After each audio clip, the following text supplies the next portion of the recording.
Hello and welcome back to live coverage of the Lost Boys Lorcana Invitational brought to you by TCGplayer.com, hosted by Apex Gaming here in Caldwell, Ohio at their home store. I'm Tandy, joined by Bomat. Say hi, Bomat. Hi, Bo Matt. We have one round left to bring you today and our top 8 tomorrow. I'm going to give you a rundown of the players we're about to watch, and you can tell me about what match we're going to be watching specifically.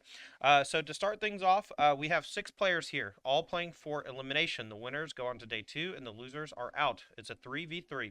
We have Mason Clark versus Brian Coval. Why don't you tell us a little bit about their decks? All right, Mason Clark is playing that Amber Sapphire special we've seen from a handful of players today, up against Brian Koval, aka Bosch and Roll, playing Amber Steel mid range. Yeah. Our other match, that's gonna be our primary feature match. Our matchups on backup, we're gonna have Krista O versus Brennan DeCandio. Krista O is on that really cool Sapphire Ruby ramp deck, playing against Brendan DeCandio, who's also on that Blue Punch Buggy, aka the Amber Sapphire. Amber Sapphire Stitch deck. And then Young Dingo versus Kurt Spees in a rematch. They played in the first pod, and Dingo was like, well, he already beat me. I don't want to play him again. I said, quit your one, and it was randomized. All right, but the players are seated in the feature match area and ready to go. But before we do that, let's take a look at Mason Clark's deck, and we'll go over that matchup between him and Brian Koval. We haven't had either of these players on camera as of yet, and I think Koval's deck is worth talking about, and Mason's is part of that team in NDA, and their Amber Ramp Punzel. That's a mouthful, huh? It is. Tell us about this deck. Yeah, so this is the same deck that Harlan Fear and Brennan DeCandio brought. These 3 players worked together, and this deck has a ton of characters with a lot of willpower and a lot of ramp in the early game to accelerate into Stitch Carefree Surfer, which they view as one of the best cards in the first chapter. Yep. On the other side of things, we're going to be watching Brian Koval, and his deck is Amber Steel Heal. This is essentially a mid-range version of the Amber Steel deck that we're used to seeing. Instead of, doing the big wheel effect with a whole new world, we're instead just relying on the aerial to find and sing things like Grab Your Sword, Part of Your World, Be Our Guest. But then we also have Hakuna Matata, which is a little more situational and usually just ink, but it's an extra song to find off the aerial. Exactly. We see a couple spicy one-ups here in Moana, Cerberus, and Teika. Cerberus just a 5-cost 5/6 that Brian thinks is just big enough to matter. All right. Well, the players are ready, so without further ado, let's head on down to the feature match area where we'll watch our elimination pod and see who makes it to the top 8 in day 2 of our invitational. Mason is going to be on your right, Brian on your left, both playing Amber, but one opting for the ramp effects of Sapphire while the other likes the direct damage effects of Steel. We'll see who takes it down and earns their spot for tomorrow. No play on one for either. I think that's fairly common in mid-range matchups. You often are aware that your opponent's not going to be that aggressive, so you don't have to play your goon or other one drop if you don't have to, and you can save it for ink. And especially so if your opponent is like on the play and doesn't play anything to challenge, Right. to be pressure themselves. Yeah, so one jump ahead, exactly how Mason wants to start off. Getting some extra ink for more flexible plays towards the mid game. And then Prince Eric for Brian as the 2-drop of choice. All right, gonna ramp into Bell on turn number 3, and we're gonna play a Let It Go as ink, and we are very far ahead on resources in play, but low on cards in hand. Koval here with just a Prince Eric on 2. I think it's unlikely Mason puts that Bell in any real danger until it can quest for 5, so I assume Koval is going to need a couple copies of Grab Your Sword or some damage effects to take it out. Yeah, Koval, unlike most other Amber Steel players, you see with this more mid-range build, is playing 4 copies of Smash, which can then team up with things like Grab Your Sword or Tinkerbell to take down these higher willpower characters. But you mentioned Mason being lower on cards after playing this Bell and an extra ink. That's going to continue through these next few turns, so he's going to be looking for cards like Robin Hood, which he has in hand, and particularly Stitch Carefree Surfer to fill back up. Yeah, could play that Robin Hood this turn and draw cards since he has ramped quite a bit and is low on cards in hand. Like you said, he was looking for it, but he does have it. He has to ink something here, and it looks like we're going to ink the Rapunzel. Normally Rapunzel quite good against steel decks because of their direct damage, but Here we're going to just continue our resource development and push towards later in the game. Right, and this is now the second time we've seen a early game Hades Lord of the Underworld in this Amber Sapphire deck without any cards to get back. And that can kind of be one of the flaws in this passive game that players opt for a lot of the time. You know, neither player really exposing characters means that Hades Lord of the Underworld is not going to have anything to pick up for a few turns at least. Yeah, often with Hades, you just want your opponent to challenge you, and you use the Hades to get something back that they've been challenging. But as you said, the players have found that the optimal strategy against Amber Steel oftentimes is to not quest at all and to not expose your characters at all, so that you don't get beat up by things like shifted Tinkerbell Giant Fairy. But in turn, that means that Hades kind of sits in your hand because no one wants to get busy. And Mason may be trying to take advantage of that a little here. This Robin Hood was free. He's going to quest with it for 2 and kind of hope to induce a challenge from Brian. Mm-hmm. But the worst case scenario for Mason could be a Tinkerbell Giant Fairy shifted. Yeah, that is what we're gonna. Ooh, it's not what we're gonna do, or it's what we're going to.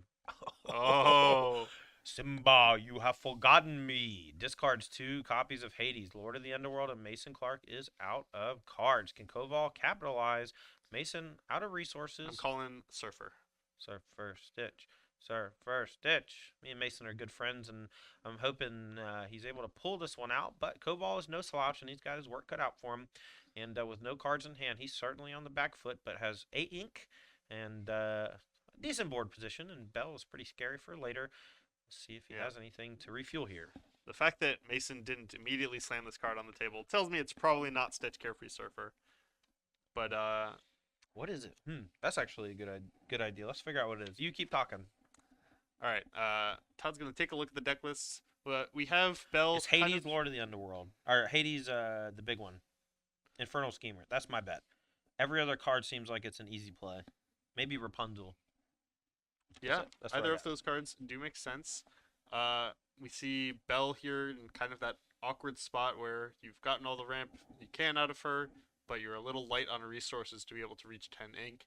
And that's kind of why Belle didn't really take Lorcana by storm the way a lot of people thought she would when she was first revealed, is if you're playing the game naturally, you don't actually reach 10 ink for quite a while. Right.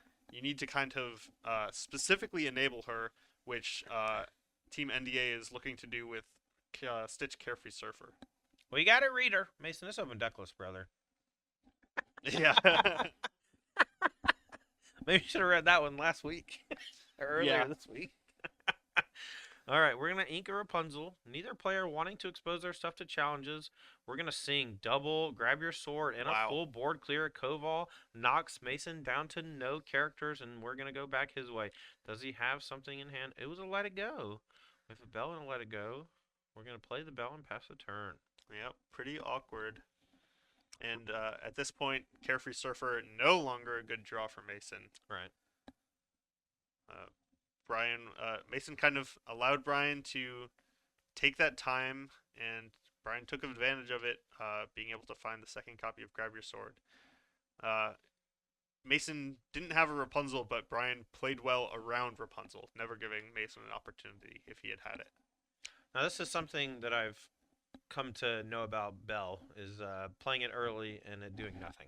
Yes. That's essentially my experience with it, because the threat of it later is the thing that you really want. Questing with it early often exposes it to challenges, and without big bursts of cards, the extra ink that she allows for is not always quite that effective. But Coval here with a big turn. We're going to play our own Carefree Surfer after looting with a Tinkerbell, and now we're in the driver's seat. Coval so far ahead. Made him discard 2 cards with You Have Forgotten Me, the big board wipe the turn after. Mason Clark going to need some help. Yeah, when your opponent plays the card that you're trying to race to, and you've got nothing going on, that can feel pretty bad. Brian definitely in charge here. Mason might be forced to use a Let It Go, but develops a threat. Well, this threat can also sing Let It Go next turn, for and so sure. he could combine that with something like Carefree Surfer on a very powerful comeback train. But I think just playing Let It Go on the Surfer gives Koval an extra resource for a turn. If it quests for 2, it's not a huge deal, and we know that his deck isn't punishing you with songs that hard, except for with Grab Your Sword. So there's no like wheel effect that you really have to protect from. Yeah. And speaking to Team NDA, that was kind of one of the strategies that they were looking for against the Whole New World decks. Is Bell is particularly effective against that card, but Mason getting an unfortunate pairing here into Brian, who is not packing any copies of Whole New World. All right, Koval here, Inks and Eric. And we're going to go Questing with the Surfer. 8 willpower says, hey, that's pretty safe. Yeah. Here we go.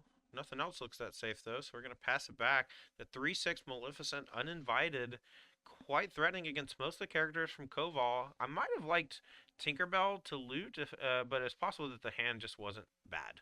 And exposing it to being challenged is a little awkward. Pretty decent draw there from Mason, and Robin Hood places itself and will be a relevant card in play. And the Let It Go does end up being used on Stitch Carefree Surfer. All right, we're going to go back Brian Koval's way. Has access to 8 or so ink. A lot of cards in hand thanks to Carefree Surfer. A lot of the card draw effects and virtual card draw effects of Hades, Ariel Singer.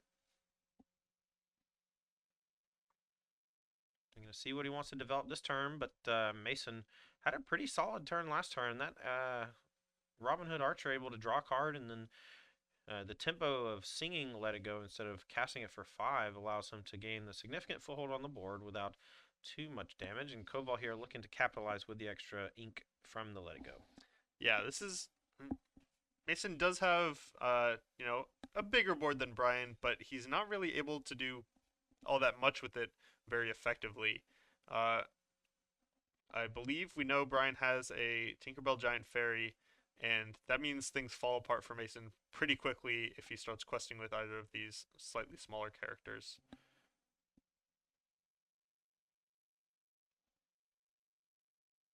The big swap for me when we were testing early in the game was moving away from vanilla character. I'll shut up. This is way more important. Okay, we're gonna deal a bunch of damage to everything. Shifting Tinkerbell, and then we're going to sing. Grab your sword, and then we're gonna attack, and we're gonna go chunk chunk chunk, bang bang bang, and smash. Complete clear. Mason's board position that he thought he was safe with is now shattered. Just like that. And we're going to go back his way. Let's see if he can find something. Carefree Surfer no longer viable. We'll see if he has any other thing to deploy here. Another Robin Hood will be quite good at replacing itself. Ooh, I see a Hades Infernal Schemer there. Sending the Tinkerbell to the Inkwell with 2 of them, though. Not great, but you got to do what you got to do. Yeah, Brian, pretty low on resources at this point, too. So we are pretty close to parity with that Hades, actually, until one of these players draws a card that breaks things wide open. Mason wisely, holding back that Stitch New Dog in hand because a Carefree Surfer off the top would then be able to combine with it to get the 2 cards. Yeah, and doesn't want to expose it to Fire the Cannons or Smash. Yeah. Or even, minor Grab Your Sword. I doubt that it would be played there, but, Yeah. All right, Coval finds a Hakuna Matata off of the Ariel's Spectacular Singer's ability, musical debut. And, this is maybe actually a decent spot for Hakuna Matata a few turns down the line if Brian gets to send a couple characters into the Hades and then heal them up. But just now, as I say this, I'm realizing Brian's board is pretty small. Right. Only 1 character with more than 3 willpower. As I said earlier, Hakuna Matata is ink that you get off of Ariel. That's why you got to spend all the rest of your time looking for that, 1 game out of 10 where it comes up. Yeah. All right, back Mason's way. Koval with a significant board advantage, but chooses not to do a double trade with the Hades, or at least offer it. And now we're going to go Mickey Mouse Detective and a passing of the turn. Stitch New Dog in hand, looking to use that later with Rockstar to draw a card, or perhaps just a fuel Carefree Surfer in a weird spot. We're going to loot. Discard Hakuna Matata. That's another good use for it. Just a card in hand to turn into something else. For sure. Everything has a little bit of value, and sometimes being a different card now is what you can hope for. Okay, another Tiny Tactician. Coval going to hold a card in hand with a bunch of ink. Likely some sort of damage effect. Unlikely to be a character. These players know each other's deck list, and they know that Mason doesn't have any big sweeper, so every character you play is relatively safe. Yeah, there's not too much, surprise damage or surprise challenging that can come out of this Amber Sapphire list.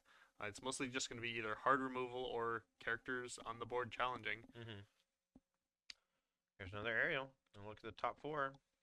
But one of the risks for Brian, if he continues to exert these characters, is at some point Mason is going to find a Rapunzel. And leaving one of these smaller characters up to give Mason some free damage and free cards off Rapunzel is a real risk.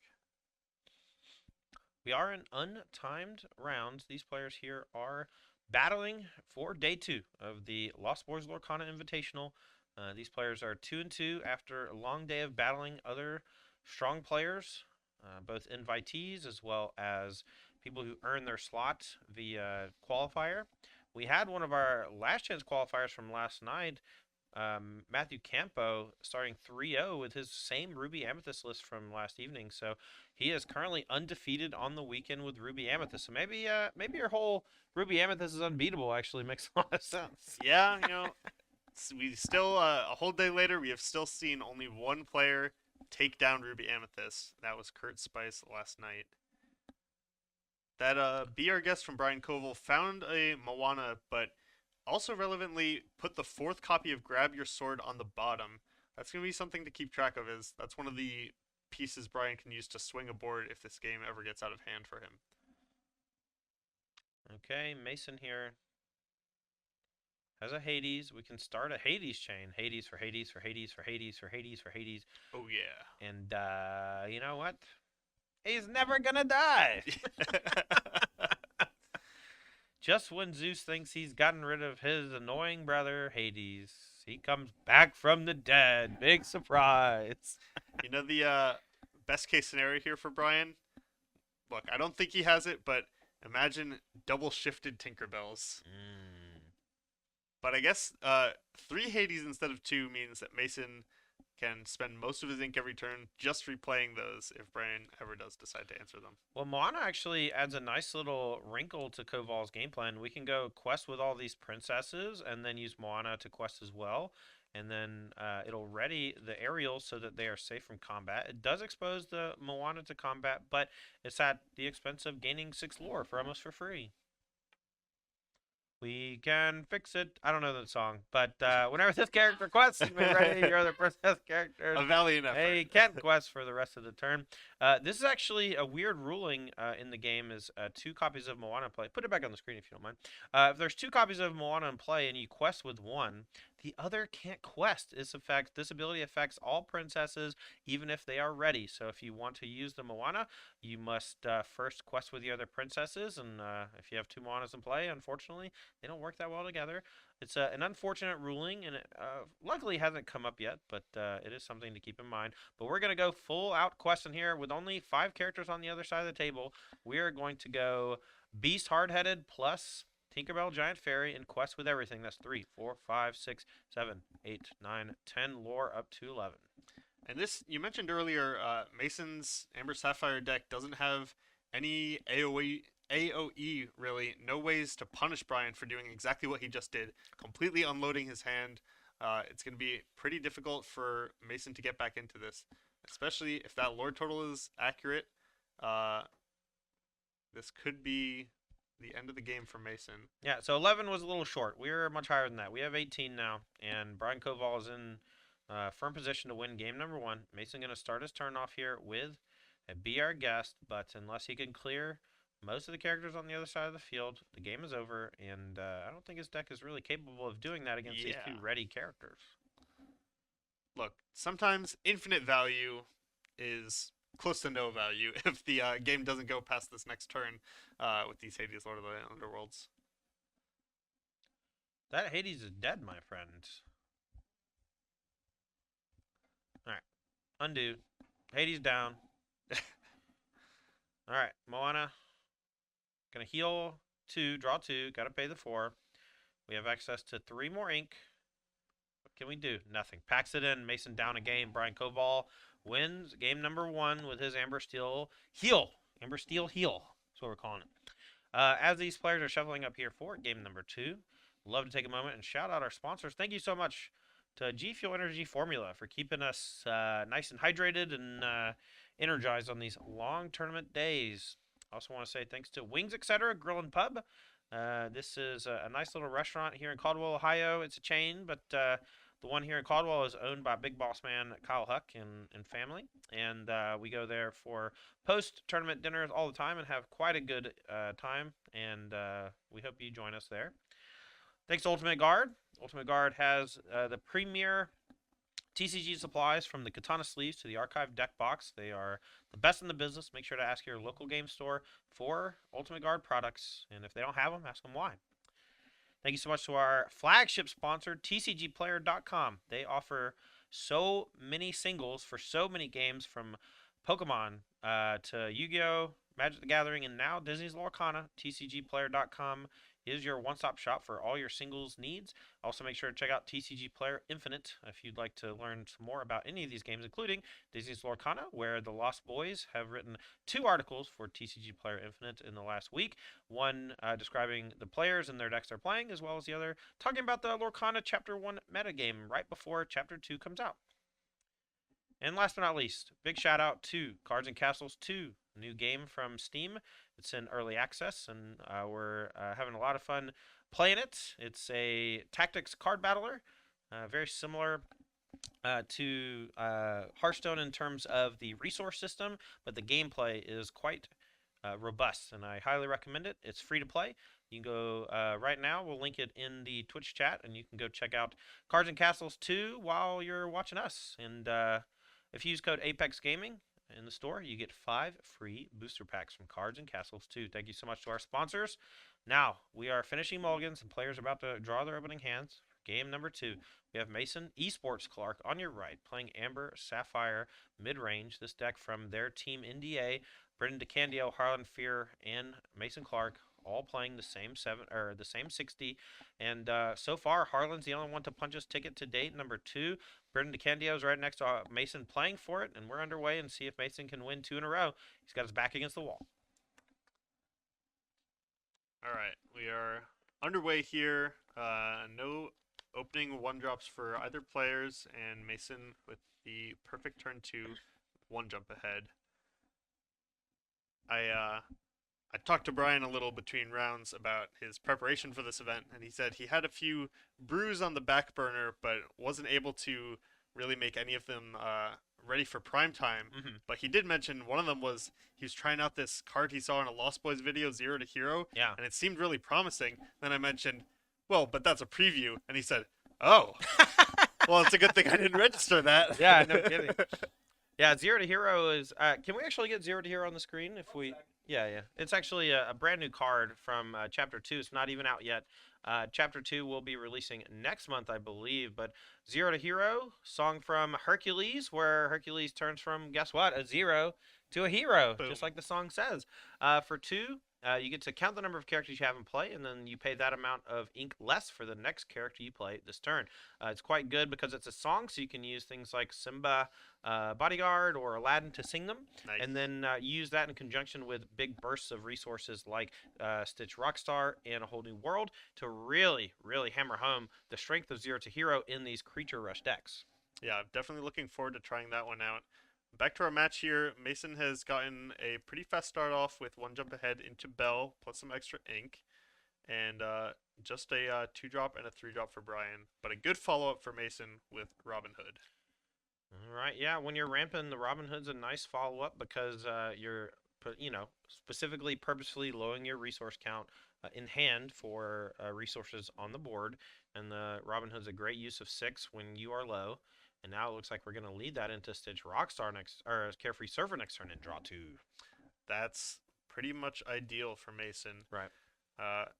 Back when I was playing that Steel Sapphire deck you mentioned, The best starts were with Fishbone Quill, but the second best starts were usually Bell into next turn Robin Hood, and Mhm. then kind of the world's your oyster after that.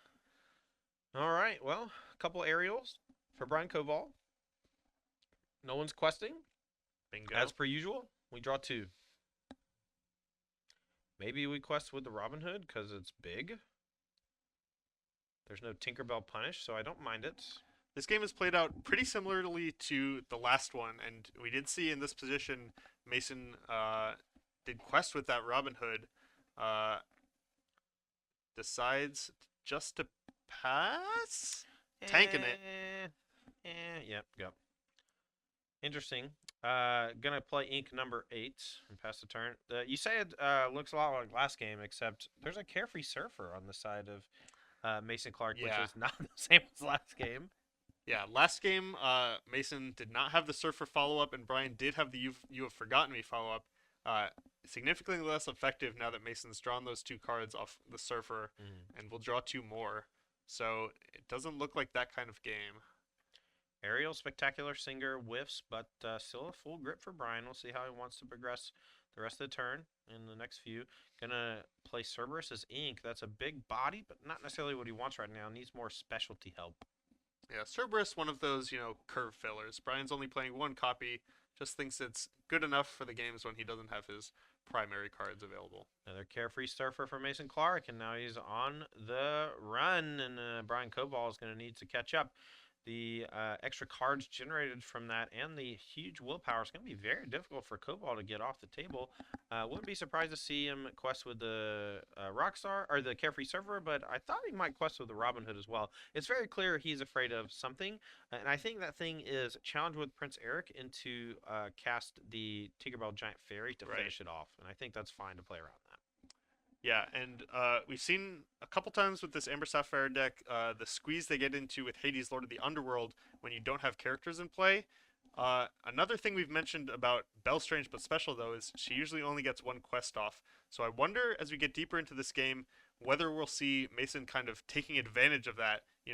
Sure, I'll leave my Belle vulnerable, and then once you use your character to take it down, I'll just pick it back up again, play it, and threaten another 5 lore. Right. That's one of the reasons why Hades, Lord of the Underworld, is in the deck is to get back the bell and kind of be like, fire blast you, Yeah, five you, over and over again. So, Smee goes to the Inkwell. Not time for you, sir. And Hades, Lord of the End, or Infernal Schemer are going to come down and turn that Tinkerbell into ink, and we're going to quest for 4 with the Carefree Surfers.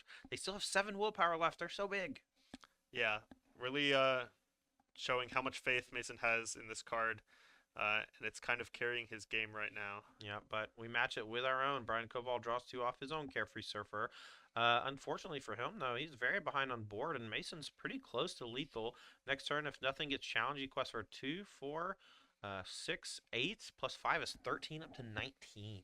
Yeah, that's going to be almost impossible for Amber Steel to come back from if Mason's able to pull it off. Now the question is, if you're Mason, do you just say, I'll ink number 10, go to 19 lore, and every single one of my cards is lethal, but potentially exposed to some of your big sweeper effects? Well, we're going to start with the Mickey Mouse, and then we're going to spend 5, and we're going to turn your Stitch Carefree Surfer into ink. And then we're going to go 2, 4, 9, 10, 11, 12, 13. We're at 19 lore. Mason dominating this game, and it's almost 100% due to Carefree Surfer. Absolutely, and this humble Mickey Mouse that was that's even hidden by the scoreboard. The little Mike Wazowski moment is threatening to end the game here. Wazowski! Uh, maybe what Brian wants here is triple grab your sword plus Tinkerbell Giant Fairy. You think we can pull that out of the hat? I've seen crazier things, but That's true. maybe not in this game. Yeah. Maybe not in Lorcana. I've seen crazier things. Yeah. Are you dead? We did have a You did? pretty crazy turn earlier involving 2 grab your swords, a whole new world, and a Tinkerbell. But Brian doesn't have access to a whole new world, so those explosive turns are a little less likely. Top 4 with Be Our Guest looking for something. Stitch Carefree Surfer can maybe draw 2 and find a pair of Grab Your Swords, but it's not going to be enough on its own. I'm going to play it. Still 2 ink left over, and we can sing 3 times. So if we have a grab your sword and draw 2 more, we can triple grab your sword. But that No. doesn't even take care of the surfers. Yeah. Yeah. Yeah. Game Okay. 3. All right. They even it up 1-1, and now we're gonna have a deciding game here between Mason Esports Clark and Brian Coval, two titans in the Magic world. If you're coming over to Disney's Lorcana from Magic the Gathering, Coval is a proponent of competitive commander, CDH as they call it, and has been playing a lot of the older formats like Legacy for quite some time and making content on YouTube for those. His YouTube channel is Bosch and Roll, BOSHNROLL. Make sure to give him a look. Also on your right, Mason Clark is a Magic the Gathering coach. Yeah. Streams occasionally, but more so spends the majority of his free time coaching players on how to get better at Magic, and hopefully now maybe he'll teach people how to get better at Lorcana. If he loses this match, though, I don't know if he's going to be able to sell that one. Yeah, he might have to stick to his lane after that. Yeah, might have to go back to Magic. Yeah, keep the lights on, you know. Last time Mason was here, he produced a pretty good advertisement for those coaching services by winning our Pioneer at 2K. Yeah, he's won both our last 2 Pioneer events with the same 75, the same physical 75, here at the Apex Gaming home store in Caldwell, Ohio.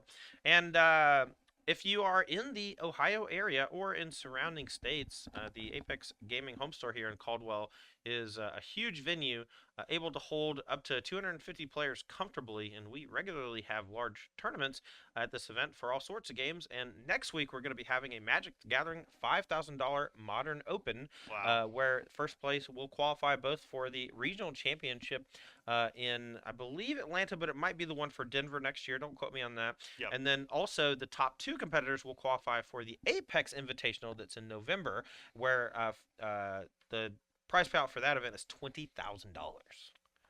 Wow. So make sure to head out to Apex Gaming next weekend and try to win your fair share of that $5,000 prize purse and a qualification to those events. But now, we are about to enter Game 3 as these players finish up their mulligans and get ready for Game number 3. The loser here is going home, and the winner is going to the top 8. Minimum prize payout for top 8, I believe, is $250. And so that's the base of what these players are playing for right now. Right. We're underweight. Coval on the play. No one drop. Mason, let's see if he wants to get aggro or just ink go. Aggro or ink go? Yeah. Maybe there's something there. Maybe we'll workshop it a little. Okay, sorry. My bad. So, one thing I'm interested in Lorcana, especially compared to some of the Magic formats recently, is how big of a deal the play versus the draw is. Yeah. In most of these matchups so far, we have seen kind of this development phase where both players are loading up the board, and it takes a specific card to kind of open things up. And if that's the case, it might be a lot easier to come back from going second as compared to a game like Magic.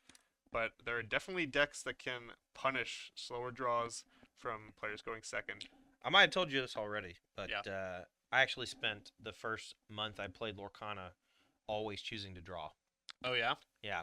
And I would often not say I want to draw. I would just ask my opponent if they wanted to play or draw. Yeah. This is mostly in casual games, but I played dozens of games, and I was on the draw every time.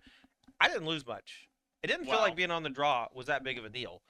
And I think that was somewhat indicative of the curvature of the game. On the first couple turns, if your opponent is deploying and you're not matching, you're in trouble. But if you're both deploying, it's often correct to just sit and wait until one of you has the icebreaker.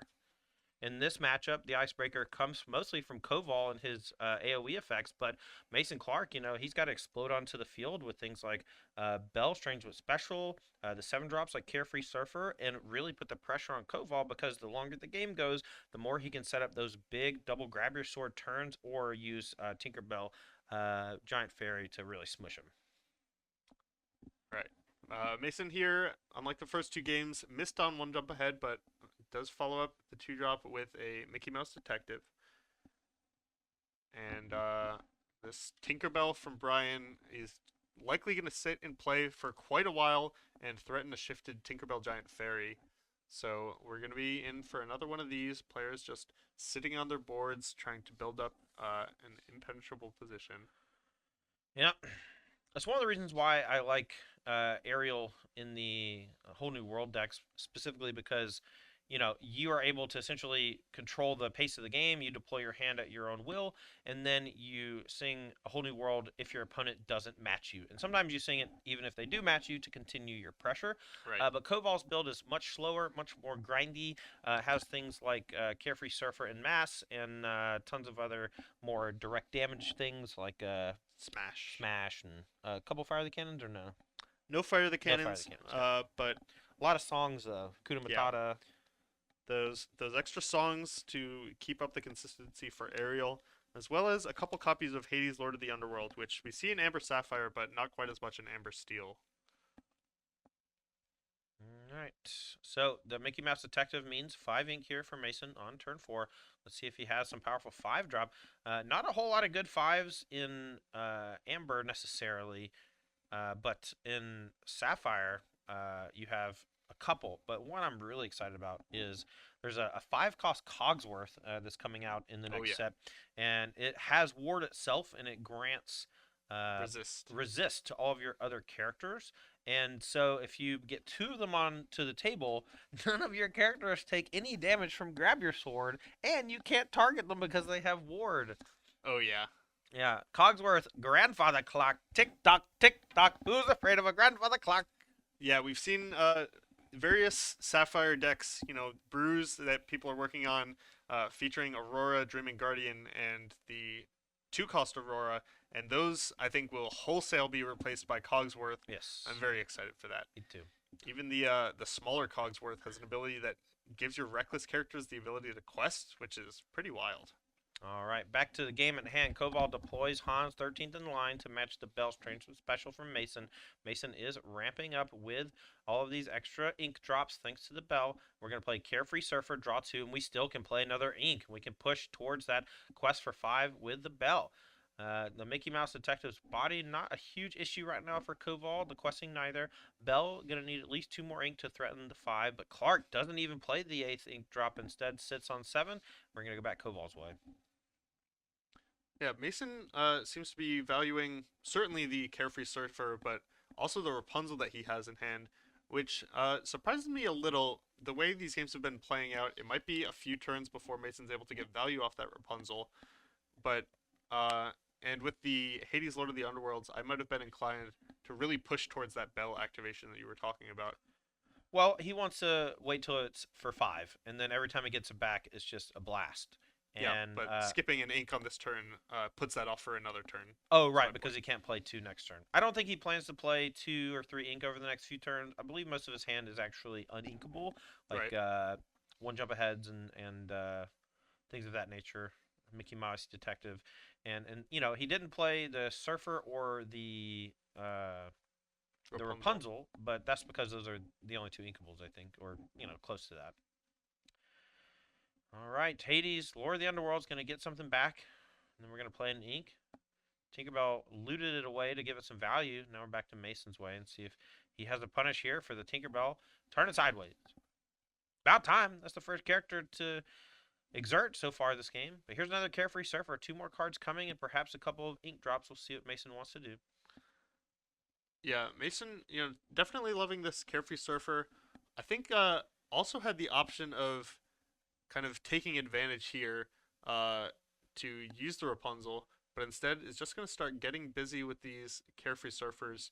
And we saw this last game too. Mason didn't start questing until the characters that were questing were simply enormous. Yeah, and the Carefree Surfer seems to be the only one he feels comfortable Yeah, questing with against this steel deck with a lot of direct damage. And there, Mason really tanking on whether or not to play You Have Forgotten Me as an ink. Brian only has 3 cards in hand. Maybe it would have been worthwhile to just not play an ink again, but I think he has 2 copies of Hades, Lord of the Underworld in hand, and he's looking to start doing some blasting with Bell. Anyways, I started blasting. yeah. Mason definitely being slowed down here by uninkable cards. I think. Only played 1 ink on the previous turn, 1 ink this turn, despite all that card draw from Carefree Surfer. Okay, Ariel here, getting moved off to the side, maybe going to sing something. Trying to figure out the sequence of events. Brian Koval with roughly 4 cards in hand, looking for a combination that suits him. He has a Smash, a Rapunzel that I saw. He He has Hans 13th in line in play, so if he quests that, he can deal 1 damage to something on the other side, and that could lead to some combos that finish off characters. Like the Bell has 4 willpower, and that plus Hans, Smash plus Hans will take care of it. Exactly, and that's one of the reasons I might have liked to see Mason focus a little more on uh, ink this game, because the Bell is kind of on board dead to 1 card as opposed to 2 like it usually is. Mm-hmm. But Mason is definitely playing the long game. Doesn't feel a need to rush the lore on this Bell. Just figures I'm gonna play for value, play for value, play for value. Yeah. It's more so just his inkables are all extremely powerful, and the non-inkables are the things that combo with the Bell. And so it's tough to juggle those two concepts together when you draw a little too heavy on the uninkables. Last turn he could have played 1 more inkable, but at any point he can play 2 inkables on a turn if he has them to quest for 5 and doesn't want to necessarily give it away. Like I see 2 cards in hand that are easily going to be inkable next turn to quest for 5. Yeah. I'll let it go, and a Maleficent Uninvited. And then once you quest for 5, every single Hades that your opponent uses, or that he uses to get back Bell is potentially 5 more lore gained. Right. All right, Coval loots away. You have forgotten me. Let's see what the rest of the turn is. Ariel gonna just throw itself into the Stitch for 2. Wonder if that means we're gonna bring it back from the grave with Part of Your World. That's the song on that, right? Part of Your World. Yes. Yeah. And I think Mason would be pretty happy to see, a series of trades into this Carefree Surfer with those Hades Lord of the Underworlds that he has in hand. Brian's whole board going into this Surfer. Well, I don't know if you Willpower watched is last cards. game. Yeah, I don't know if you watched last game, but he didn't do anything about a Carefree Surfer in the first Yeah. series, and then he died. Yeah. He got 13th, and it's getting really close to that time again. Mason kind of doing the surprise gain 10 lore out of nowhere. Yeah, and Mason definitely happy to see this. This is kind of the crucial turn that we've been talking about every game, where players build up resources and then something kind of snaps. And in this case, it was Mason questing with that Carefree Surfer that Brian decided he had to take care of, sends his whole board in. That lets Mason draw some cards off Rapunzel, quest with the Bell after removing the threat. Yeah, and at this point, Brian Coval essentially empty on board. Mason has all characters with full health, including an 8 willpower Stitch Carefree Server, and Coval is on the back foot. The Bell can't even be challenged on board, and Coval going to be looking here to find some way to deal with it this turn in conjunction with the attack from the Hades. But it's going to be difficult to win this game if you're a Brian Coval or a Brian Coval fan, and if you're a Mason Clark fan, you got to be pretty happy right about now. Yeah, you're especially happy when Brian starts the turn off playing this Ariel, especially because there's no character in play that can sing Grab Your Sword. It means Brian is spending a lot of ink to not affect the board as much as he needs to.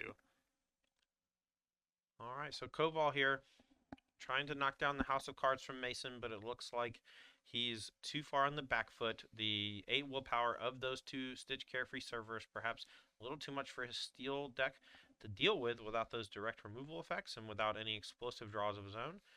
We saw in game 1 he had that really nice double Grab Your Sword turn, but here nothing even remotely resembling that, and Mason looks like he's firmly ahead. Bell getting to untap after questing for 5. You have to feel great about that. Mason Clark on the precipice of day number 2. If he wins, he will be in. If Brian Coval loses, he's out of the tournament. And we've seen this a couple times with Rapunzel. Of course, a great value card, especially when you're on the front foot like Mason is.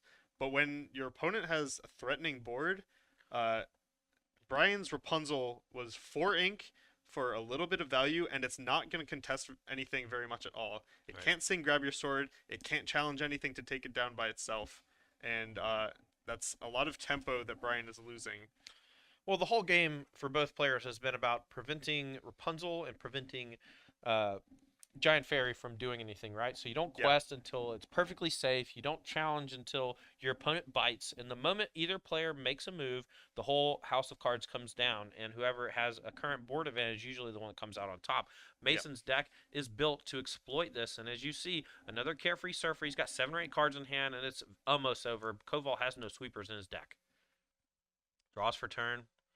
Yeah, Kofel is in the position to sing one grab your sword and play a second one, which at least takes care of the spell for the time being.